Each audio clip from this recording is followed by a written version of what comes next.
Hi எல்லாருக்கும் வணக்கம். Welcome to Dhanash passion. நம்ம இன்றைக்கி ஜவ்வரிசி வச்சு எப்படி வடை செய்கிறதுன்னு பார்க்கலாம்.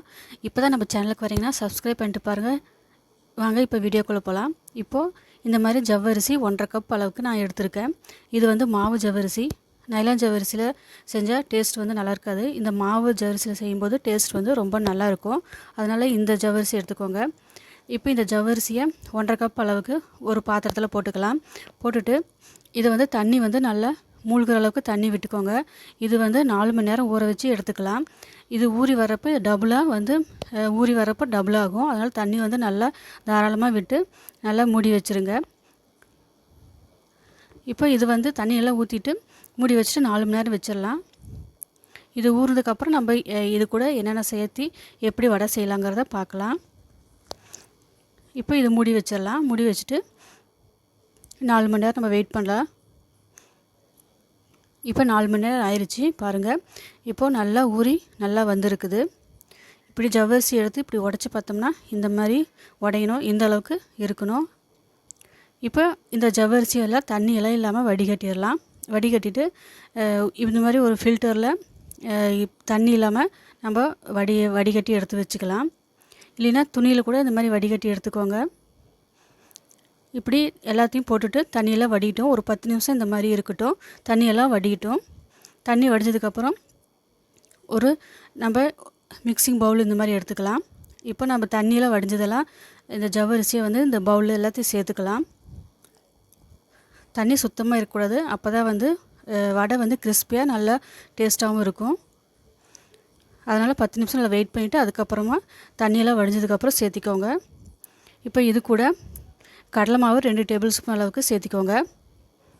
கடலை மாவு சேர்த்ததுக்கப்புறம் இது வந்து நல்லா பைண்டிங் கொடுக்கும் மாவுக்கு. அதனால் சீரகம் ஒரு 1/2 டேபிள் ஸ்பூன் அளவுக்கு சேர்த்திக்கோங்க. பெரிய வெங்காயம் ஒரு அரை இதை கட் பண்ணிவிட்டு இந்த மாதிரி சேர்த்திக்கோங்க. இது கூட இஞ்சி வந்து 1 இன்ச் அளவுக்கு இந்த மாதிரி பொடி பொடியாக நறுக்கிட்டு சேர்த்துக்கோங்க. அடுத்தது இது கூட காரத்துக்கு பச்சை மிளகாய் 3 இந்த மாதிரி கட் பண்ணி சேர்த்துக்கோங்க. கூடவே கொத்தமல்லி இலையை இந்த மாதிரி நறுக்கிட்டு சேர்த்துக்கோங்க. இப்போது ஒரு மீடியம் சைஸ் உருளைக்கிழங்கு இந்த மாதிரி வேக வச்சு நான் எடுத்து வச்சுருக்கேன். அதை நல்லா மசிச்சுட்டு இது கூடவே சேர்த்துக்கோங்க. இப்போ இந்த உருளைக்கிழங்கையும் எல்லாத்தையும் சேர்த்துட்டு இதுக்கு தேவையான உப்பையும் இப்போ இது கூட சேர்த்திக்கலாம். 1/2 டேபிள் ஸ்பூன் அளவுக்கு சால்ட்டு சேர்த்துட்டு நல்லா எல்லாத்தையும் மிக்ஸ் பண்ணி கொடுங்க. எல்லாத்தையும் நல்லா மிக்ஸ் பண்ணிக்கோங்க. இப்போ தண்ணி கொஞ்சம் கூட ஊற்றாமல் எல்லாத்தையும் நல்லா பிசைஞ்சு எடுத்துக்கலாம். இப்போ இந்த மாதிரி நல்லா பிசைஞ்சு எல்லாம் எடுத்து வச்சுக்கலாம். இப்போ தண்ணி வந்து கையில் உள்ளங்கையில் நினச்சிக்கிட்டு இந்த மாதிரி வடை எப்படி தட்டி போடுமோ அந்தளவுக்கு எல்லா மாவையும் உருண்டை பண்ணி வச்சுட்டு கையிலேயே தட்டி போட்டுக்கலாம்.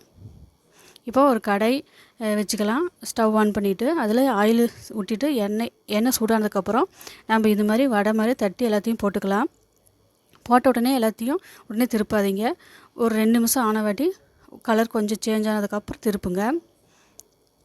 இப்போ வந்து அடுப்பு வந்து மீடியம் ஃப்ளேம்லேயே வச்சு நல்லா மொறுமொறுன்னு ஆகிற அளவுக்கு நல்லா வறுத்து எடுத்துக்கோங்க. இந்த மாதிரி கலர் சேஞ்ச் ஆகி வரணும். இந்த அளவுக்கு நல்லா வறுத்து எடுத்துக்கோங்க. இதே மாதிரி நெக்ஸ்ட்டு அடுத்த பேட்சையும் இதே மாதிரி எல்லா பால்லையும் வடை மாதிரி தட்டி இந்த மாதிரி போட்டு எடுத்துக்கோங்க. நல்லா கிறிஸ்பியாக சாஃப்டாக சாப்பிட்றதுக்கு ரொம்ப நல்லாயிருக்கும். இது மாதிரி நீங்களும் ஒரு தடவை செஞ்சு பாருங்கள். இது கூட சட்னி இல்லைன்னா கெச்சப்பு எது வேணாலும் தொட்டு சாப்பிட்லாம். டேஸ்ட் வந்து ரொம்ப நல்லாயிருக்கும். இது வந்து விரத நாட்களில் செஞ்சு கூட சாப்பிட்லாம் நம்ம இதை. இப்போ இந்த மாதிரி மெதுவாக ஒரு பக்கம் சேர்ந்ததுக்கப்புறம் அடுத்த பக்கம் செவந்து விட்டுட்டு அப்புறமா எண்ணெயெல்லாம் வடித்த வாட்டி எல்லாம் எடுத்துக்கோங்க. அவ்வளோதான். இப்போ பிளேட்டில் சர்வ் பண்ணிக்கலாம். இதே மாதிரி நீங்களும் செஞ்சு பாருங்கள். செஞ்சு பார்த்துட்டு டேஸ்ட் எப்படி இருந்ததுன்னு சொல்லுங்கள். நாளைக்கு ஒரு சூப்பரான இன்னொரு வீடியோவில் பார்க்கலாம். தேங்க்யூ ஃபார் வாட்சிங்.